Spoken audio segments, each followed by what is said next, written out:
Hello everyone and welcome to a patch video for Dawn of War 2 Eternal. Yes, I will be trying to do one of these every single time there is an update. In fact, I actually have more videos than just patch updates that I need to be making. I just haven't gotten around to doing them yet. But let's just put it this way, Dawn of War 2 Eternal exploded! It is time to outnumber our enemy 300 to 1. Why? Because we're the Imperial Guard, that's why. Find cover. There are so many of you, there isn't enough cover to go around. This seems very Imperial Guard. And for you...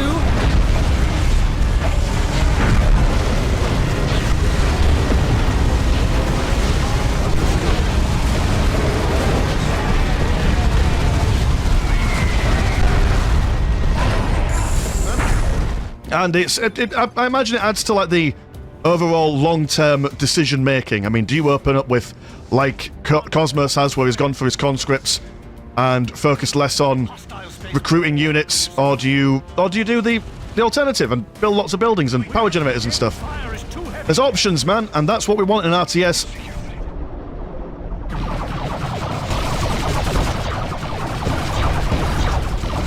The foe besets our holdings. We are losing a requisition point to the enemy.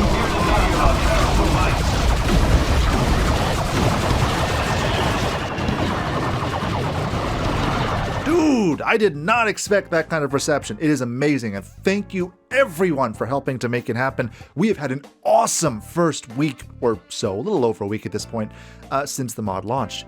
It is incredible.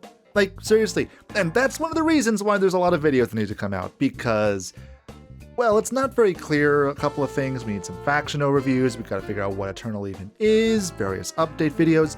This right now, however, is just for version 0.5.3, which is supposed to be a minor update, but grew out of hand. I just kind of kept adding stuff.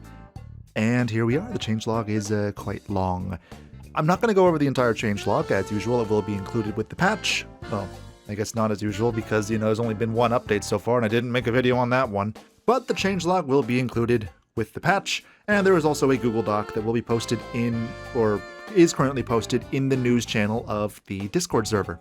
Let me go over some of the big things, though, because this patch did have more stuff than I thought it would. The first thing is we have 5 new maps. Well, 4 new maps, one's an old one, but you wouldn't know that. The maps are on the screen right here. I say 4-ish, 5 kind of, because that 5th map is technically speaking not new, but it was not in the launch version for various reasons. It's back, whatever the case, like 2 people will even know that it was there before. Anyway, other big changes. We have redone the entire Eldar shield system, as in we made it really, really simple. It used to be rather complex. The idea behind the shield system before was something like Halo. I liked the idea like the shield going down, staying down for a bit, and then charging up faster than it normally would. That was causing all kinds of problems. People were having it bug out, stop at random. If you went to a building or a transport, you'd be screwed. So shields have been changed. They're just linear. It's just if you have energy, it blocks damage. That's all it is. You can actually speed up your energy regeneration by standing around webway gates or around the HQ, and we have also added a new unit, the Spirit Seer, which can be attached to many Eldar squads to improve their energy regeneration. In addition to this, the list of changes for the Eldar is just kind of big. There's been a lot of balancing issues with them, and they also kind of weren't 100% finished. So they're going to feel a lot more done now. We have sound effects that are actually working on things like the Scorpion tank and the Wasp. And also their shields overall are weaker. Not only were they changed to be more linear, but also they are generally going to be weaker. And that's just because people were having a hard time actually killing them. There were, of course, some bug fixes and things like that as well, but again, you can kind of take a look at the patch notes if you'd like to see that. The Imperial Guard have also gotten a few new things, actually, as of this update. The first is one that we got literally right as we were about to compile the update. And the reason for that is because someone was just like, this would be really cool.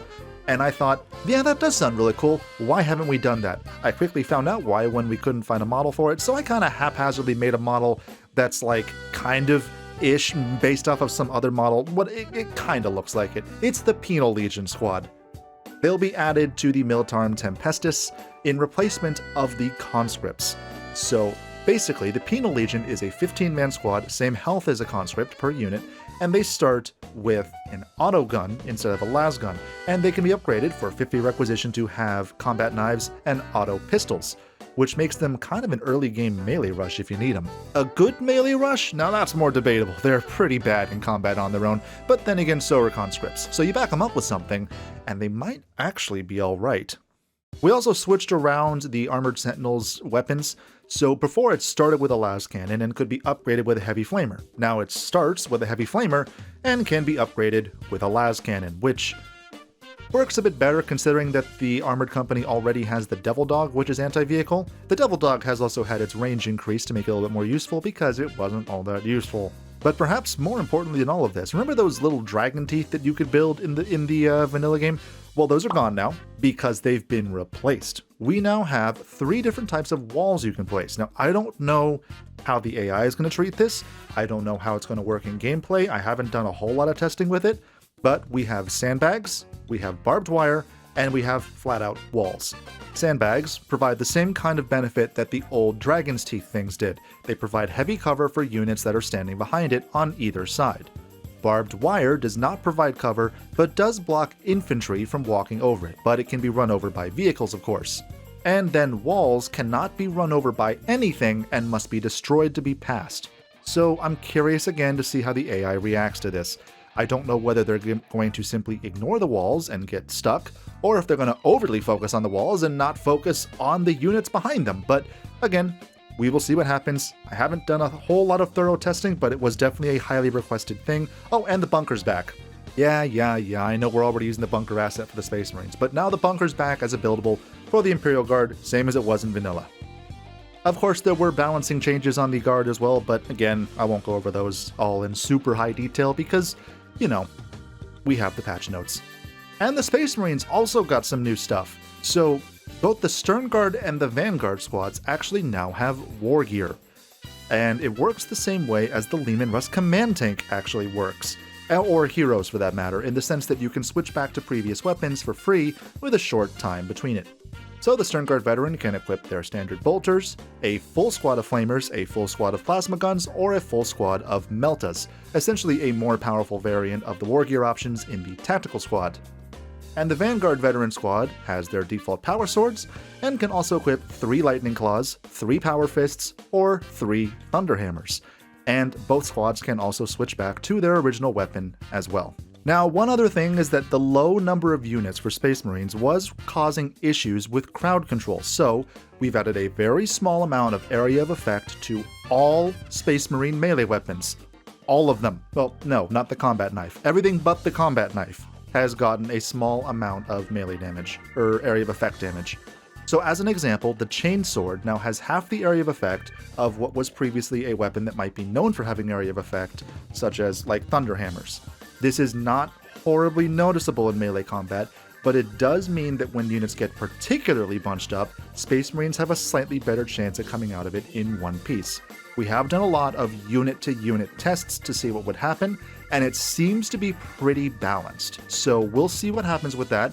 And again, more stuff in the changelog, but we've also buffed the health of the captains. The 1st and 5th Company captains, well, 1st Company and Master of the Forge, are now at 1250 health instead of 1000, and they max out at 2500 instead of 2000.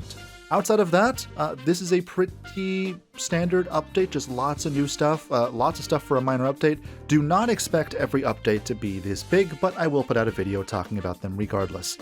Now, if it sounds like I'm talking out of my ass, it's because I am, and I don't have a script in front of me. I'm just reading the changelog as is.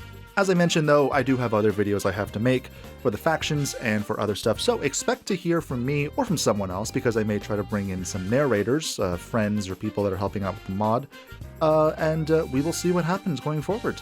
I know I need to give you guys all a roadmap, so don't worry. We're going to try to go over all that stuff in another video, but for right now, 0.5.3 is now available for download on both the ModDB page and in the Eternal server via Google Drive. I'll see you all on the battlefield, Commanders.